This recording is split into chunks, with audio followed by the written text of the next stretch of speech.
During the COVID-19 crisis, over 3.4 million Californians have applied for unemployment, and with food production companies struggling to keep up with the consumer demand, food assistance is more critical than ever.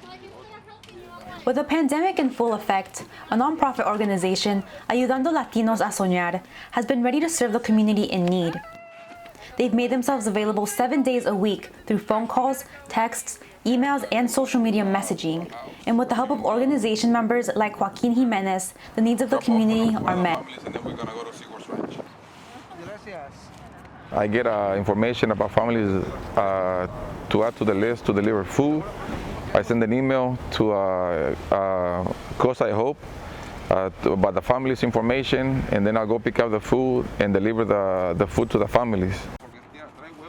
Founded in 2011, Ayudando Latinos a Soñar, or Alas for Short, means helping Latinos to dream. They began as a cultural arts and social interest program. Over time, they evolved to provide food and other important resources. Still, their goal remains the same: to support the growing Latino culture on the coast. We're staying within Half Moon Bay. We're not going that far. We're definitely respecting the shelter in place. And we're just making sure that some of these families that currently are out of work because of COVID are getting just basic food stuffs for themselves and their families.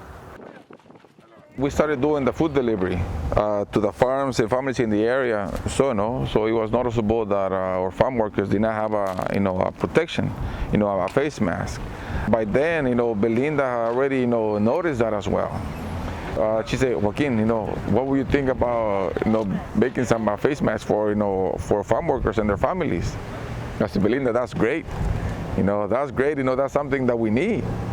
In addition to delivering food to those in the community who can't access the distribution sites, Alas is now taking on the task of making and distributing out face masks, not only for the essential workers in the community, but for all the members in need. They quickly started their campaign Un Respiro de Vida, a breath of life, that would provide free protective face masks.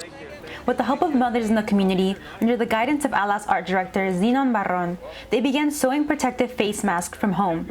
In just 2 weeks, they made around 2,000 face masks. I also have a few stations that I locate myself to distribute the masks to the community, some of the local shopping centers, and then here on Main Street where we're standing. Alas continues to provide resources, information, and of course, face masks.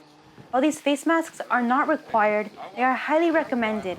And for Alas, that's enough of a reason to continue providing them. I'm Samantha Aguilar, reporting from Half Moon Bay, California.